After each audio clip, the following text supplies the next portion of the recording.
Olá, eu sou a Juliana Piai, sou cofundadora da Fronte Pesquisa e hoje eu recebo aqui o Antônio Eloy, mais conhecido por Eloy, que é um executivo super conhecido aqui no setor de shopping center e ele acabou de participar da inauguração do mais novo outlet do Brasil, o Santa Maria, que fica em Cravinhos, na região de Ribeirão Preto.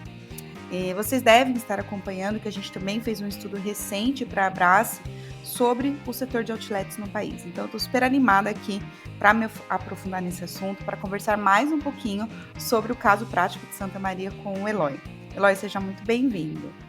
Obrigado, Júlia, e obrigado, Thaís, pelo convite. Sempre é uma satisfação, né, a gente poder falar sobre varejo, falar sobre dinâmicas, e a gente vai se encontrando aí nos bastidores do varejo e sempre tem alguma novidade bacana, né, para se falar. Sempre tem coisa nova para contar, né? E me conta coisas novas, que para quem não te conhece, quem é você, o que você está fazendo agora e qual a sua relação aí com shopping e outlets. Vamos lá, me chamo Antônio Eloy, né, eu venho desse mercado já há um pouco mais de 20 anos, né, eu comecei muito novo na indústria. Eu tenho gratidão porque eu transitei muito em alguns grupos e fiz alguns projetos aí Brasil afora.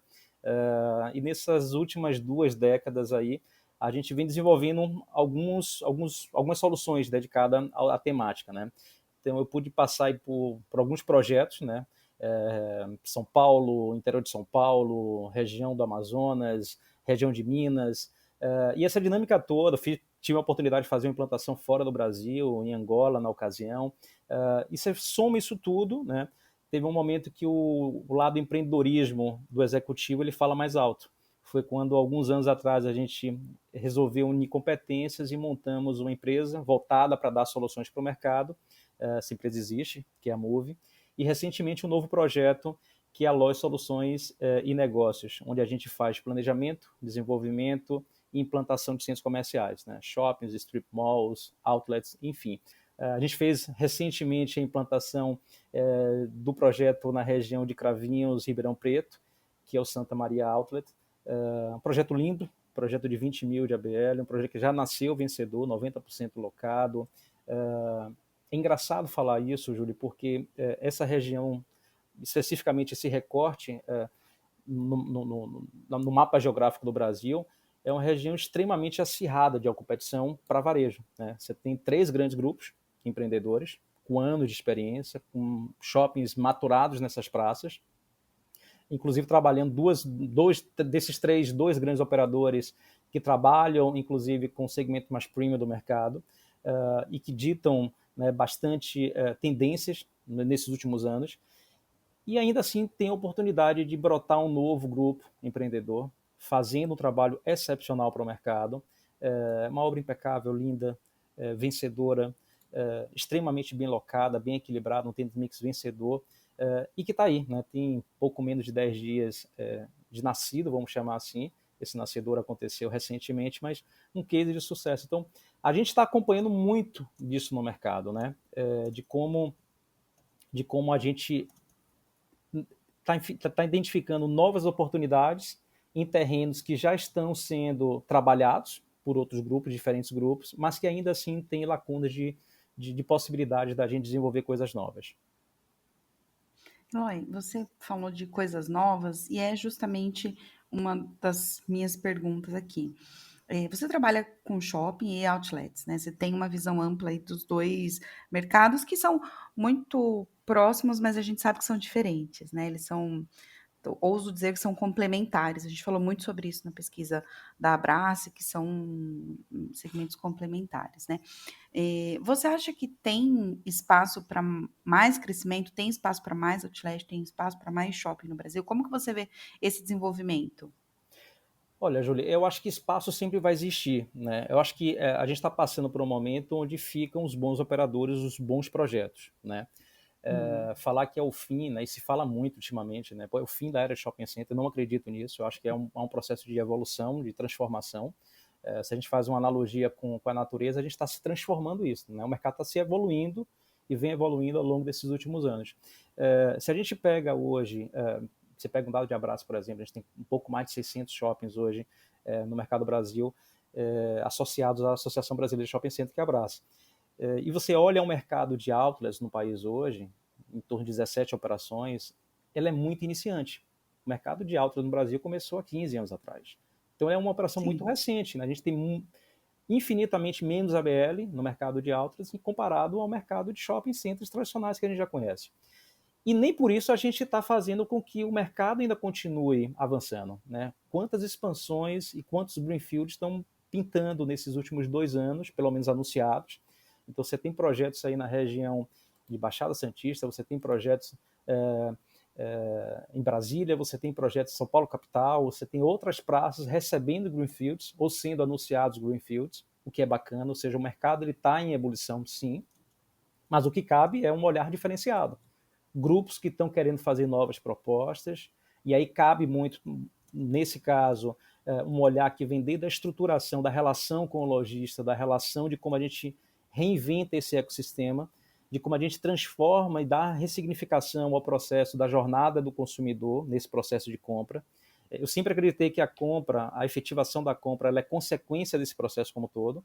Então, ele é impactado por toda uma dinâmica de planejamento, de comunicação, de como ele chega nesse estabelecimento, do que ele vai procurar. Às vezes ele vai procurar algo e vai converter que ele nem está procurando, e é exatamente a jornada ele está sendo impactado positivamente para poder, lá no final, esse consumidor ele tirar o dinheiro da carteira e aí sim fazer aquela conversão. Mas existe uma longa jornada nessa transformação. E a gente olha essa jornada, a gente vê muita coisa acontecendo. Isso vai desde a mudança, né, arquitetônica dos projetos, muito, né? A gente olha a arquitetura dos greenfields hoje, elas estão mais antenadas, né, com o que o consumidor quer. Espaços mais amplos, mais agradáveis, onde a família pode estar inserida no contexto, onde o consumidor possa moldar aqueles ambientes, né, de novo. E aí a conversão ela acaba sendo consequência de toda essa transformação que está acontecendo. Quando a gente olha o lojista, a gente vê exatamente essa nova dinâmica. E aí acho que é um ponto super positivo de um trabalho de muitos anos acontecendo.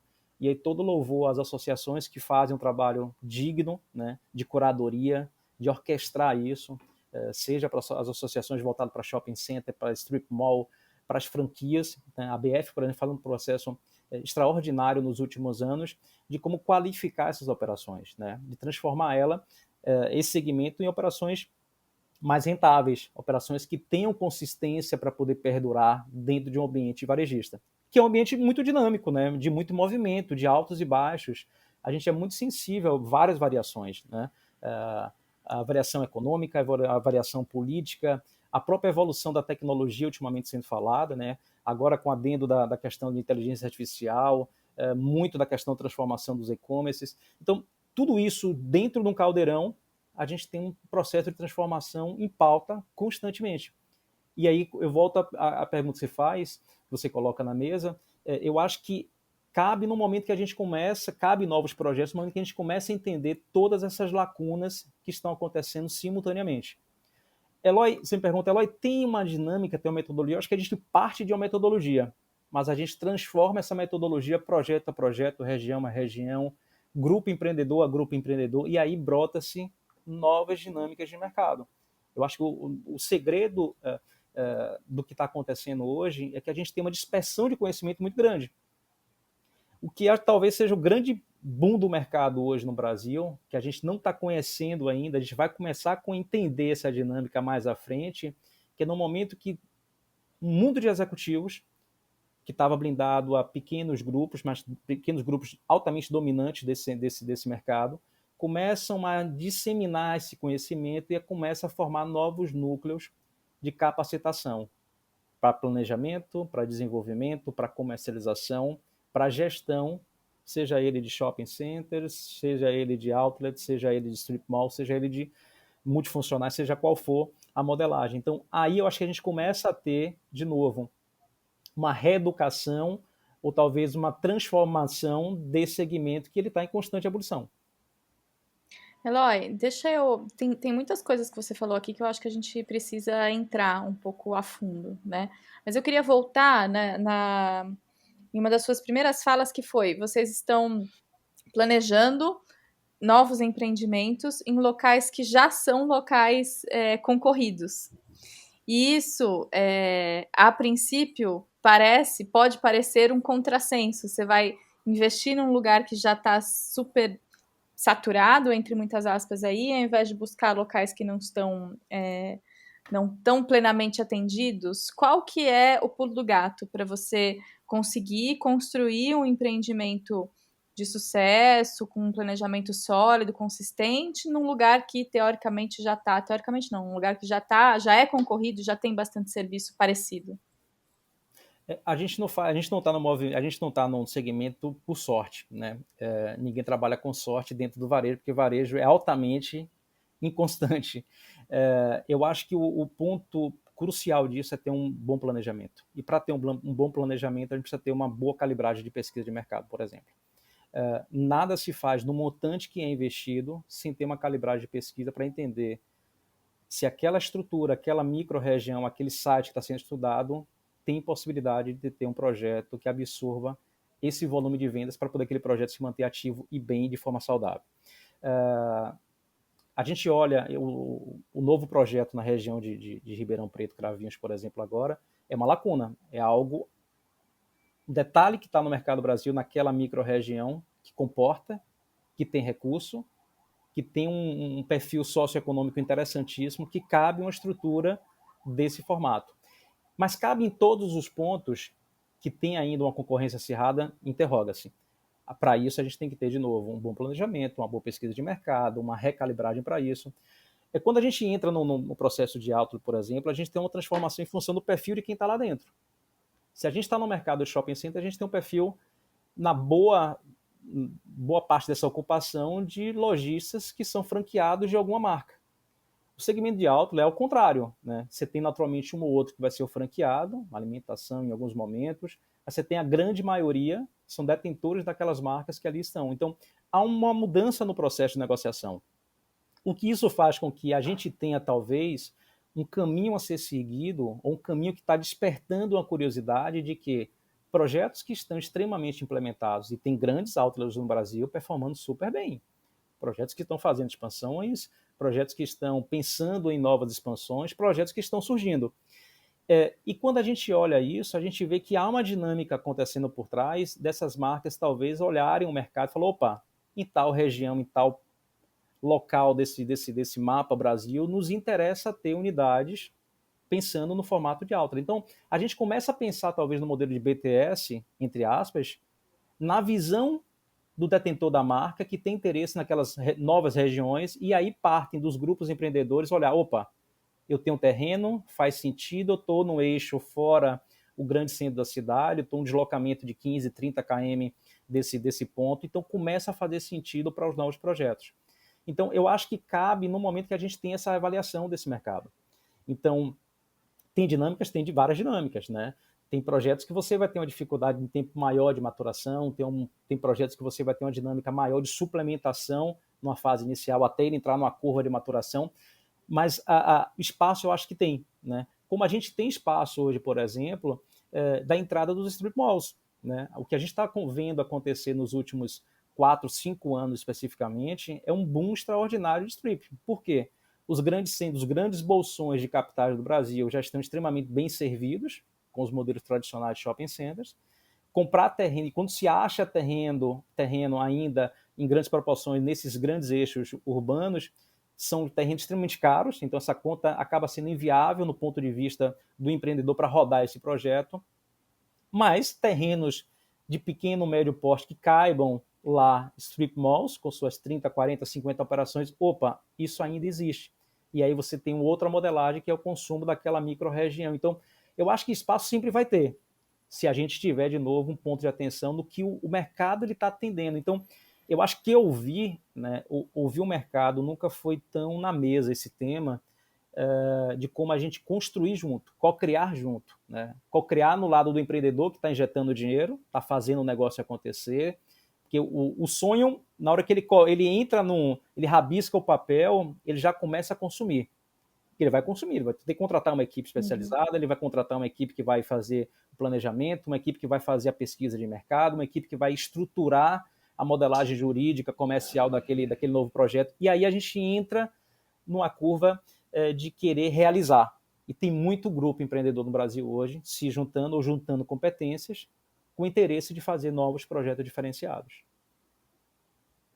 Só para fechar o raciocínio, e aí eu libero para a Ju, quando você fala ouvir, você está querendo dizer ouvir o consumidor ou ouvir as marcas? Porque a gente também falou aqui dessa diferença de negociação. Quando você fala de um shopping, de um outlet, você vai tratar, no caso do outlet, direto com os detentores das marcas. Quando você falou agora no final, ouvir o mercado, ouvir as necessidades das marcas ou ouvir as necessidades dos consumidores? Eu acho que é uma simbiose, né?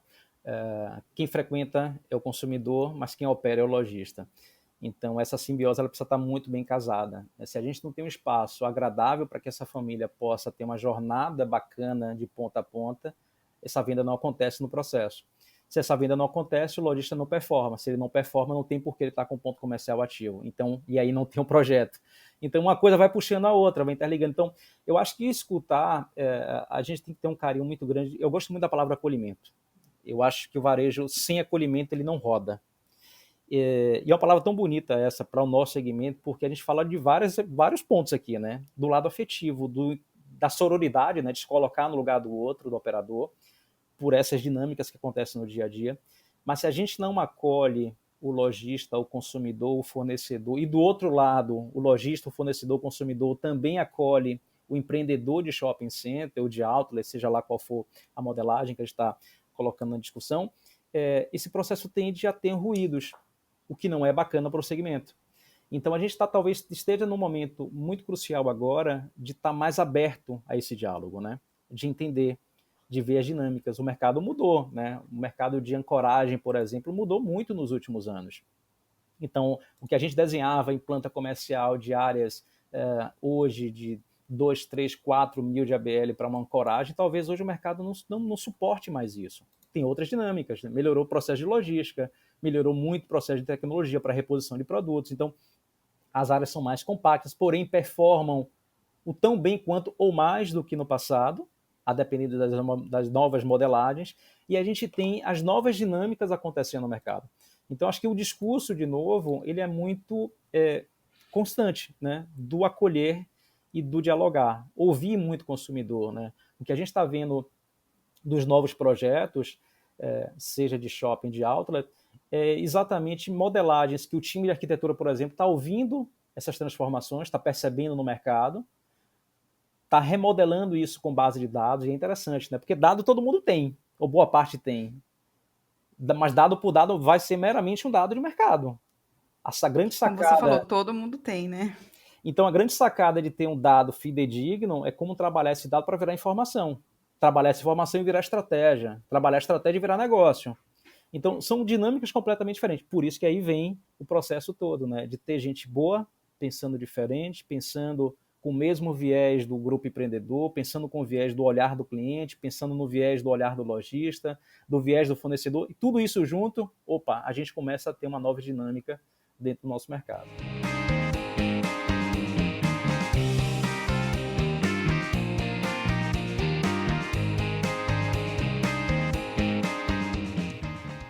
Eloy, você trouxe uma coisa interessante, né? Da gente começar a ouvir mais o cliente, o consumidor e também o lojista, né? Colocar o lojista aí para dentro. E acho perfeita esse raciocínio. Mas na prática, e aí queria puxar um pouco aqui, trazer alguns dados, até são dados que a gente nem divulgou ainda, mas assim, quando a gente fala de um NPS, né, uma métrica de satisfação de consumidor de shopping, a gente está falando de um NPS na casa de 70 pontos. Tem shopping que alcança 90 pontos de NPS, que é zona de excelência, a maior parte vai estar em zona de qualidade.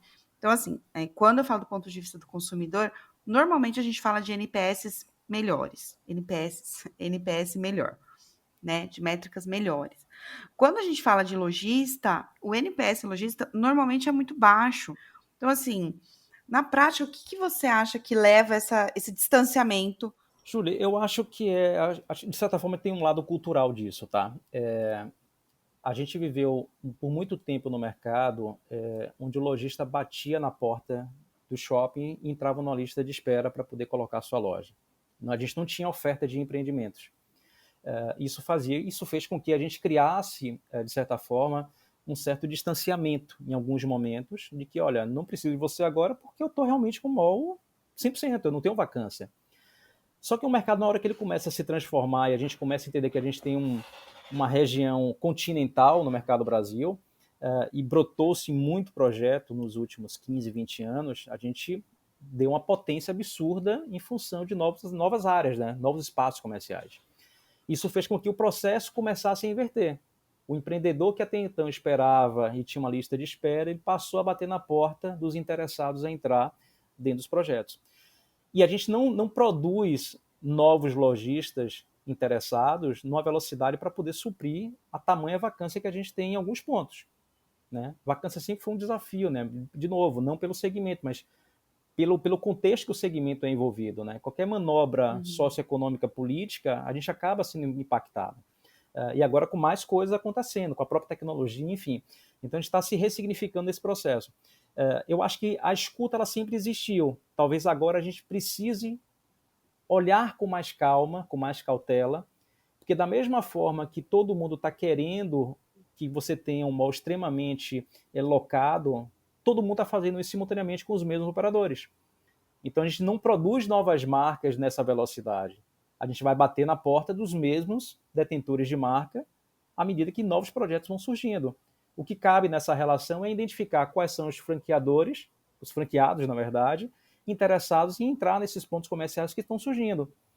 Mas essa velocidade é uma construção. Então, acho que por isso que o diálogo ele precisa entender. E aí vem de novo no que a gente falou um pouco mais cedo. É o trabalho que é feito a longo prazo, né, de customização, de curadoria, de orquestrar esse novo entrante lojista dentro do segmento e profissionalizá-lo, ele é extremamente importante para que a gente tenha uma cultura do diálogo. Trabalhar bem o perfil, dar total atenção, trabalhar o dia a dia, entrar na estratégia dele e vice-versa, porque às vezes a visão do lojista ela ajuda também no processo de remodelar estratégica do próprio empreendimento.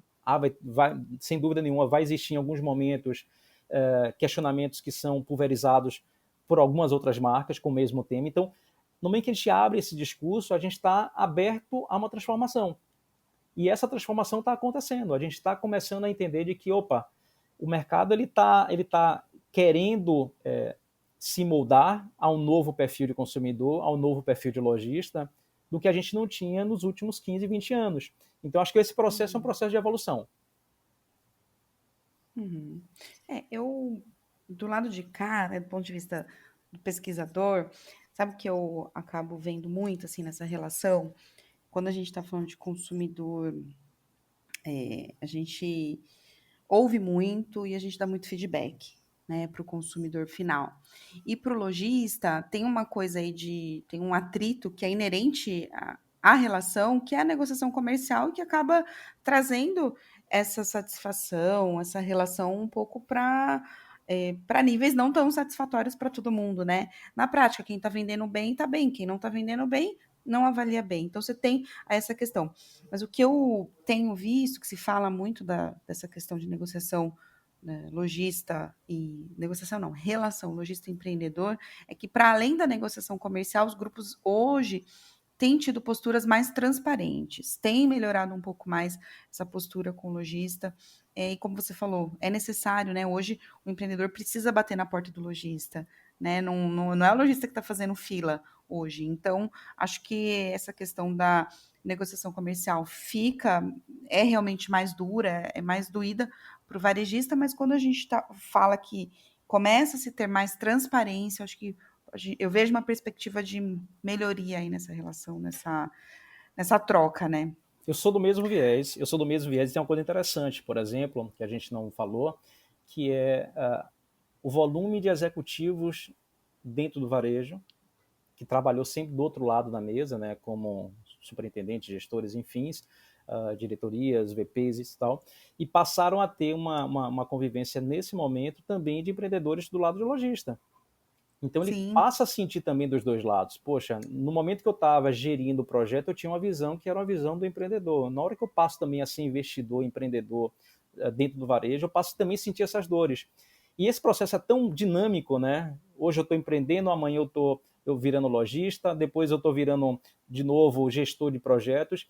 A gente começa a entender de que, tem dor para todos os lados, mas tem cura para todos os lados. No momento que o diálogo é muito transparente, de forma ética, que eu acho que o mercado é um mercado extremamente ético, extremamente querido, né? Aberto à discussão, de colocar os pontos na mesa. O aceite disso talvez seja a mudança dessas metodologias que há muitos anos a gente vem colocando isso em prática. Então, acho que essa evolução vai ter novos caminhos, é lento ainda, sem dúvida nenhuma, mas que a gente tem um momento de novas apostas, de maior acolhimento, isso não tenho dúvida.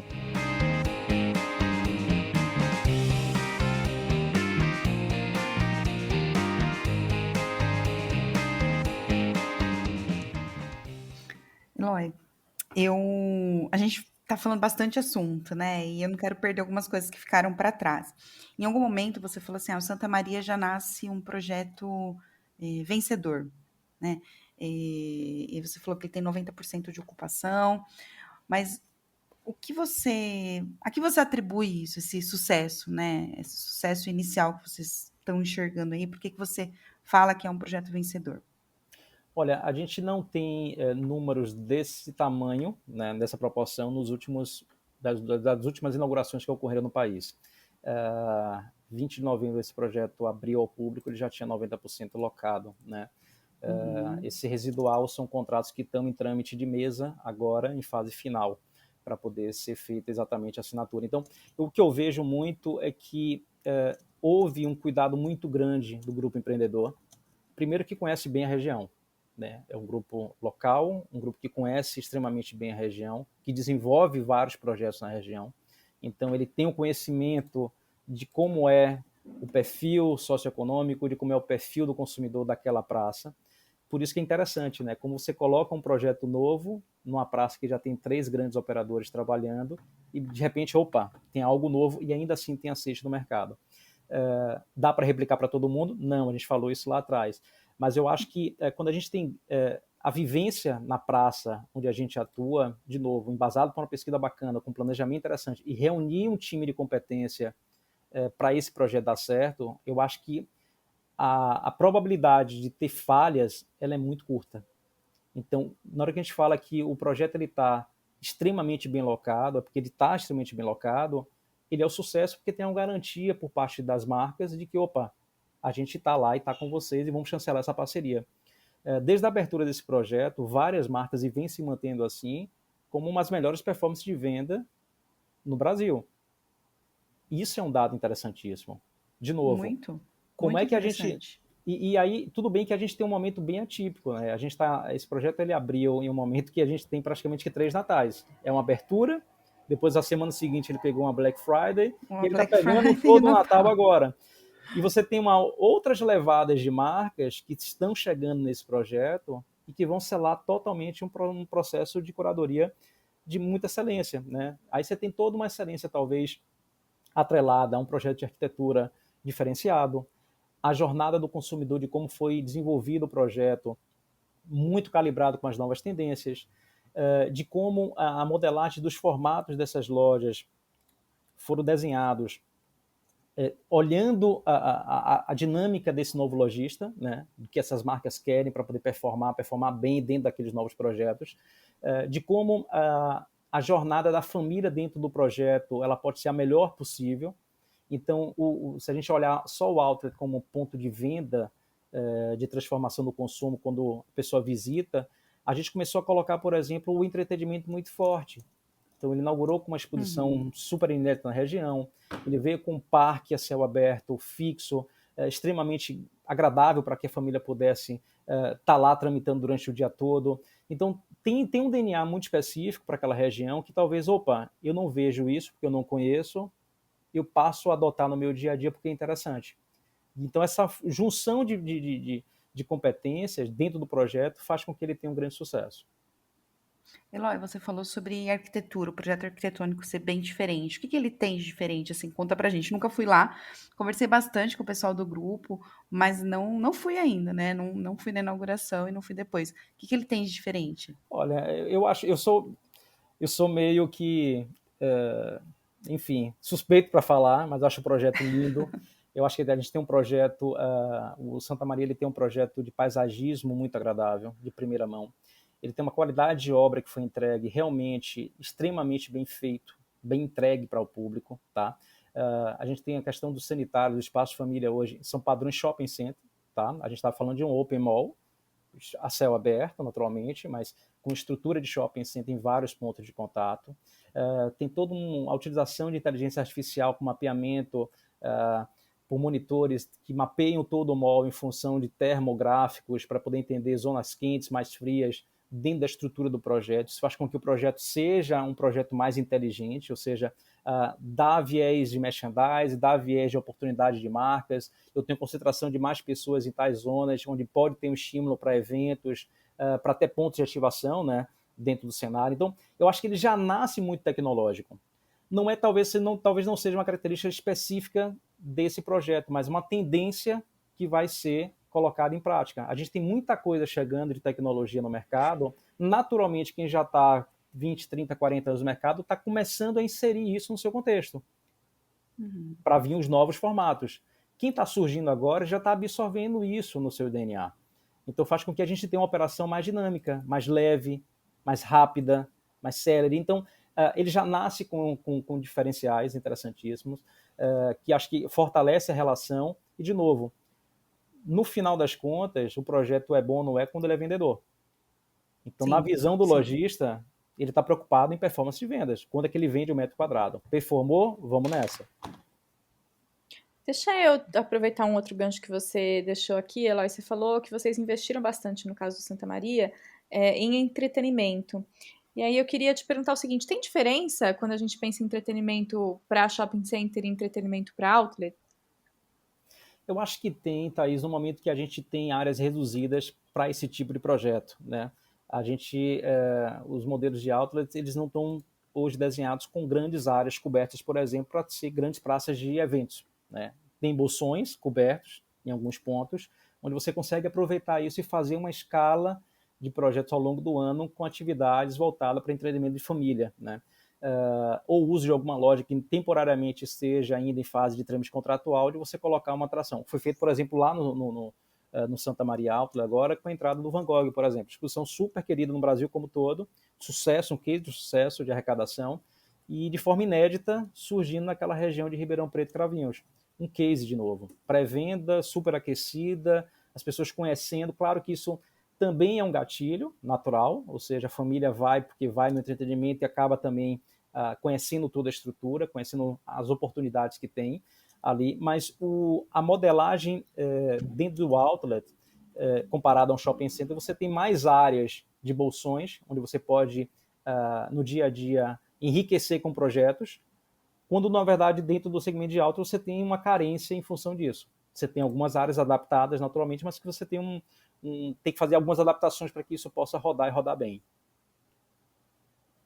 Eloy, e marketing, né? Marketing que é a sua escola, né? O seu começo foi marketing. É diferente fazer marketing para shopping e fazer para outlets, porque eu fico pensando assim nas diferenças do comportamento das pessoas, né, do consumidor. A gente viu recentemente o cara consumidor que vai para outlet, ele planeja muito mais, ele fica mais tempo, ele converte mais, ele vai mais com a família, vai mais acompanhado que o shopping center tradicional. Então, assim, do ponto de vista do consumidor, tem muitas diferenças, né? Tem muitas características, muitos comportamentos que são diferentes na jornada. E o marketing, né? Fazer marketing para um e para outro. O que é diferente? O que a gente pode deixar? Porque quem ouve a gente aqui, a maioria é marketing ou empreendedores, né? É para esse público que a gente fala. Então, fazer marketing para shopping, fazer marketing para outlets, o que é diferente? Eu acho que a gente tem que tropicalizar um pouco a dinâmica, a informação, né? A gente fez um trabalho muito forte nesse projeto especificamente, com o viés de uma comunicação voltada para o B2B, no início do projeto, muito forte. Então, era um grupo novo, fazendo um primeiro projeto numa área nova, que não conhecia o conceito de outlet. Então, a gente precisou fazer um trabalho muito forte de comunicação no B2B, né? Mercado com mercado. Por isso a importância do diálogo, do acolhimento foi extremamente saudável e importante nesse processo como um todo.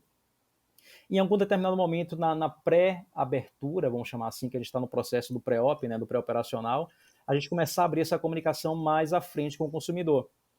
Então, ela tem dois momentos muito cruciais. E quando a gente coloca a visão do que é o empreendedor para esse mercado que empreende, que faz acontecer, e o outro momento que é o projeto em si, o que é isso, né? Vamos desmistificá-lo ao grande público, entender o que é o conceito de outlet, o que é o outlet no dia a dia para esse consumidor. Naturalmente, você tem mais tempo de visita, né? Você tem aí uma média de 3 horas dentro de uma visita dentro do mercado de outlet, você tem um ticket médio muito maior do que o que é de um shopping center tradicional, mas os dois performam. A grande dinâmica, talvez, é como os dois segmentos operam, são complementares, mas têm suas dinâmicas de relação e desenvolver esse dia a dia com o lojista e com o público. Então, eu acho que a gente tem um trabalho muito forte de como a gente vai buscar envolver isso dentro de um master plan, por exemplo. Como a gente desenha isso ao médio e longo prazo, mas com ações muito cirúrgicas no dia a dia, de relacionamento. O consumidor, por exemplo, que está dentro do outlet, ele quer saber a condição comercial, o que vai mexer no final do dia, o que ele vai economizar e não comprar no mercado mais tradicional e estar passando, pegando a rodovia e 15, 20 quilômetros está consumindo em um outlet. Então, essa jornada, a gente tem, por exemplo, a dinâmica, nesse projeto especificamente, de ter uma área voltada para price, por exemplo, que é um trabalho de relacionamento com o lojista, onde identifica as oportunidades de preço diariamente, que retroalimenta o marketing nas comunicações. Então, ou seja, são desses gatilhos que esse consumidor que vai em busca de uma economia que ele talvez não tenha no dia a dia de um shopping center. O shopping está atraindo pelo grande tent mix que ele tem, pelo conforto, pela praticidade, mas que ele também tem um pool de atividades culturais muito forte, e o outlet tem uma força, um fôlego muito maior e fala, opa, vem levar mais por menos, aqui é a tua casa. Uhum. Eu vou ter uma dinâmica também de acolhimento, eu vou ter os meus eventos, eu vou ter meus projetos, mas aqui você vai estar economizando muito mais. Então, acho que cada um tem mercado, cada um tem seu jeito, mas essa relação é interessantíssima. Acho que difere muito nesse ponto. Pelo que você está falando, Eloy, tem um ponto de diferença que me parece, pelo que eu estou ouvindo aqui, é que precisa de uma proximidade muito maior entre empreendedor e lojista para fazer um outlet dar certo em comparação com um shopping center. É isso mesmo?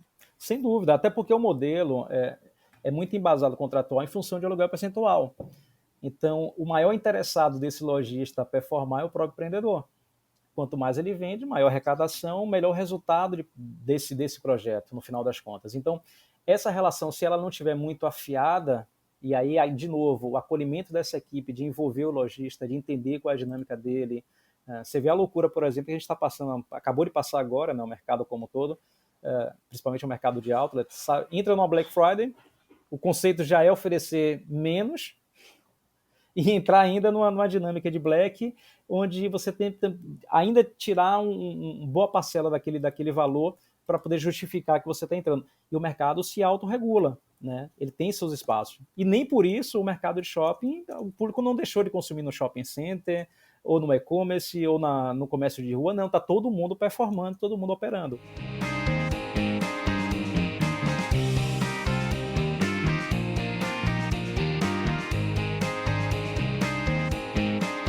Deixa eu te perguntar o seguinte, o que faz... Queria voltar um pouco, né? Voltar para o começo da nossa conversa, e queria te perguntar o seguinte, o que faz um lugar ser um bom ponto para outlet? Que características esse lugar tem que ter? Você já falou que precisa de muita pesquisa de mercado, e isso eu entendo que é para a gente focar, personalizar um pouco, mas no geral, assim, o que você considera um lugar propício para a abertura de um outlet no Brasil hoje?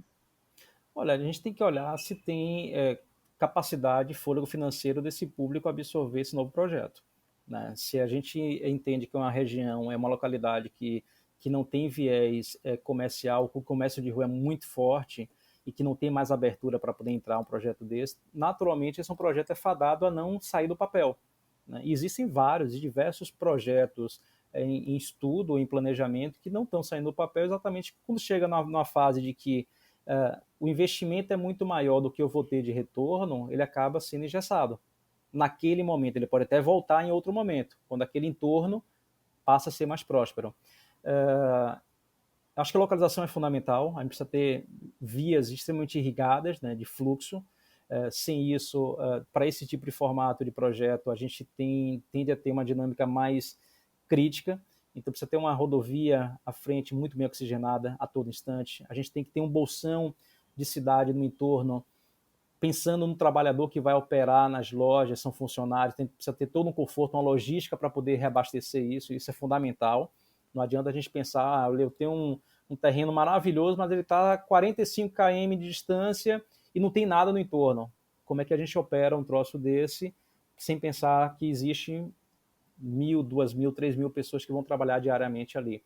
Então, envolve uma esfera política muito grande, naturalmente, socioeconômica, para que o projeto dê certo, para que ele tende a ter uma reverberação positiva já no planejamento.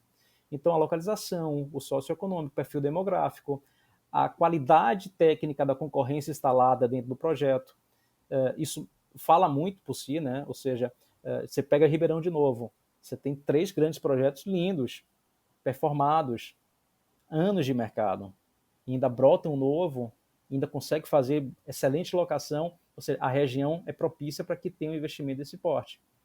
Então, o que a gente está vendo é muito disso, é a união desses pontos, de novo, para que isso tenha menos ruído na fase do dia a dia, vamos chamar assim. Eloy, você falou sobre área de influência, potencial de consumo. A gente costuma falar que um shopping ele tem uma área de influência de 20 minutos e um outlet tem uma área de influência de 100 quilômetros, né? Das cidades que estão num raio aí de 100 quilômetros, porque é o que as pessoas se deslocam, né? É o que, em média, se deslocam para chegar em outlets e em shoppings, né? E aí, queria te trazer uma pergunta, assim, como um planejador, né? Como quem conhece do negócio, sobre a gente sabe que a área de influência de shoppings, elas se sobrepõem, ou seja, se canibalizam. Você tem muitos shoppings que estão a menos de 20 minutos um do outro e aprenderam a conviver e tá tudo certo, e cada um vai traçar suas estratégias, seja por posicionamento de perfil de público, por perfil de marca, enfim, vai encontrar o seu lugar ao sol. Agora, quando a gente está falando de outlets, a gente está falando de, no geral, empreendimentos mais parecidos, né? Porque o que é o conceito, né? Baixo custo de operação para alto volume de desconto oferecido. E o consumidor entende que é isso que ele procura. E aí, o que você acha sobre que a gente já começa a ver pipocando projetos que a área de influência se canibaliza, né? Você tem a menos de 100 quilômetros, você já começa a ver um outlet, 2 outlets, né? 2 projetos, e aí se canibalizando. Como que você vê isso, né? Pensando que são projetos mais parecidos entre si do que são os shoppings tradicionais. Ou o que você acha dessa questão, assim, desse ponto? Olha, eu acho que todo cuidado, né? A gente não está falando de investimento baixo desse tipo de projeto. São Sim, sem investimentos dúvida. altíssimos, né? Por parte dos empreendedores. E você tem grupos extremamente fortes hoje desenvolvendo coisas novas, naturalmente, principalmente no mercado de outlet, mas grupos Sim. novos que não empreendiam nesse mercado que passam a empreender agora. A determinação de ter um projeto que tem um raio muito próximo de uma operação que já está em vigor, seja no formato de shopping, ou seja no formato de multifuncional, seja de outlet, isso é um risco para a operação, naturalmente. Né? Há mercado para todo mundo. Se o mercado responde bem para que esse consumidor performe no dia a dia, ótimo, está resolvido o problema. Vamos dividir essa fatia do bolo e todo mundo vai viver bem, vai conviver bem. No momento que eu não tenho esse bolsão populacional que justifique esse investimento, aí ele começa a entrar no processo de alerta. Porque as cidades movimentam, né? Você pega uma cidade industrial, por exemplo, uma saída de uma indústria ou outra, ela impacta automaticamente no comércio. Claro. Então, a gente tem diferentes frentes onde a gente precisa estar avaliando qual a capacidade desse entorno se movimentar. Ribeirão, por exemplo, tem 57 cidades no entorno mapeadas que ou não tem shopping center, ou não tem grandes projetos, mas que se deslocam para esses principais centros urbanos mais desenvolvidos em busca de conforto, de um varejo mais qualificado, de marcas que ele não tem na cidade dele. Isso começa a justificar.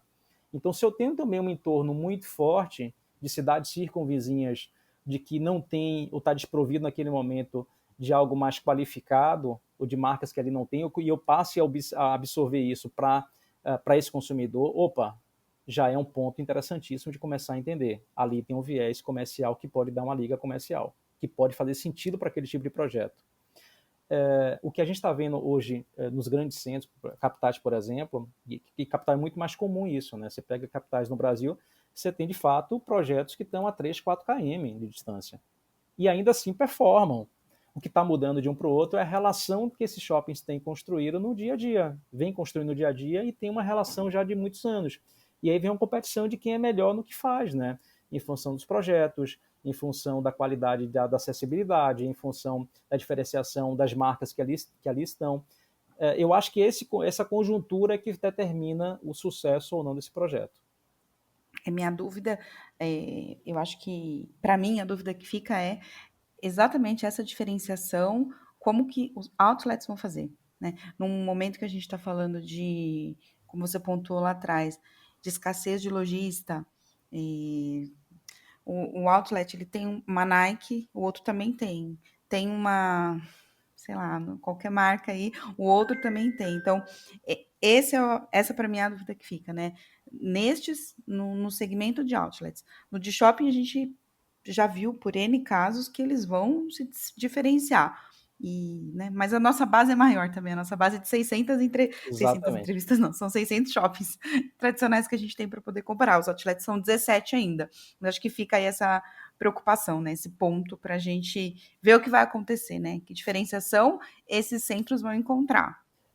Sim, Júlia, eu acho que também tem muito do que a marca entende como interessante para ela.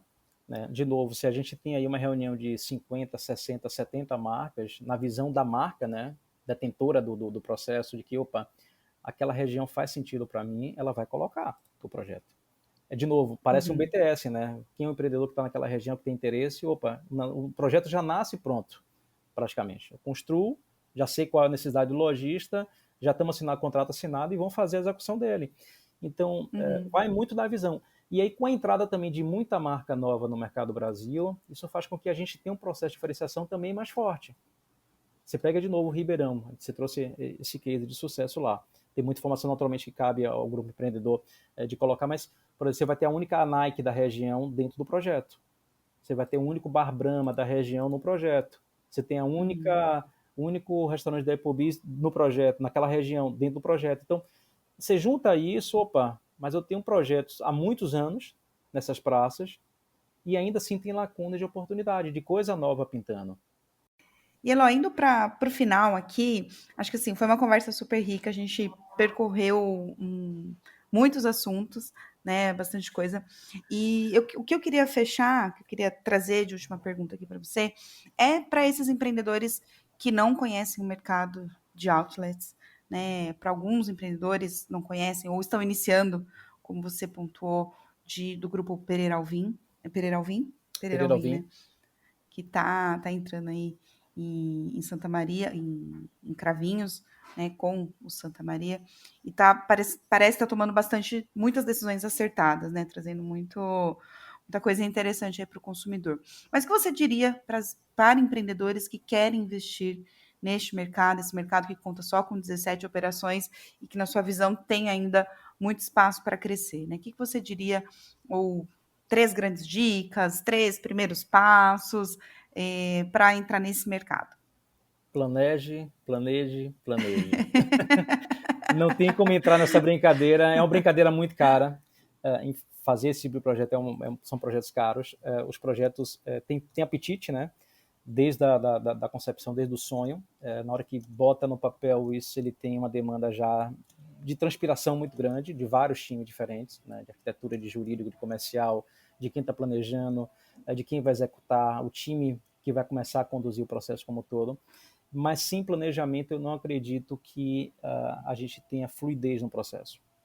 Tem muita metodologia e o mercado nos proporciona isso no dia a dia, mas a gente cabe a tropicalizar essa metodologia de acordo com cada projeto. Então, não é um copy-cole simultaneamente, como pesquisa não. Cada projeto é um projeto, cada projeto a gente vai ter que se envolver no dia a dia, entendendo o DNA de cada um, entendendo o DNA também dos grupos empreendedores, entendendo o DNA daquela geolocalização que a gente está colocando e alfinetando no mapa. Opa, aqui vai brotar um novo projeto para atender a essa demanda de público. Mas sem planejamento, eu acho que a gente tem ruídos muito graves no processo. O que faz um processo nascer mais gabaritado, a ter fluidez, eu acho que é um bom planejamento, é uma boa pesquisa de mercado. É juntar com gente boa, competente, vivenciando o mercado, ouvir o mercado, acolher o lojista, entender do público novo, né, essa geração Z que está chegando, o que é que eles querem hoje no dia a dia, né, a geração platinada, o que é que eles querem no dia a dia, tem dinâmicas completamente diferentes. Então, eu ouvir essa turma toda, colocar num grande caldeirão e falar, opa, tem coisas novas chegando, como é que a gente organiza isso para que tenha um planejamento de viabilidade mais assertivo que faz jus ao investimento que vai ser feito. Legal, Eloy. Obrigada pelo papo, foi muito gostoso, foi muito bom falar com você, contigo. te reencontrar, Verdade. Né? E agradeço aí a sua disponibilidade. Obrigado a você, Júlio, obrigado, Thaís, a toda a equipe da Front. A gente sempre está à disposição, bom te encontrar aí, né? A gente faz coisas envolvendo planejamento, e a gente sempre está se falando com o time como todo, mas o que a gente puder contribuir, estamos sempre à disposição. Obrigada. Um beijo. Obrigado a você. Tchau, tchau. Tchau, gente. Obrigada. Foi ótimo. Obrigado, Thaís. Muito obrigada por ter ficado conosco até o final. Nos Corredores do Varejo é o podcast da Front Pesquisa. E aqui você ouve a cada 15 dias entrevistas com profissionais que estão fazendo a diferença no varejo brasileiro. Se você gostou desse conteúdo, dá lá pra gente as estrelinhas no Spotify, curte os nossos podcasts no YouTube para que a gente ganhe cada vez mais relevância e atinja cada vez mais profissionais. Muito obrigada e até a próxima!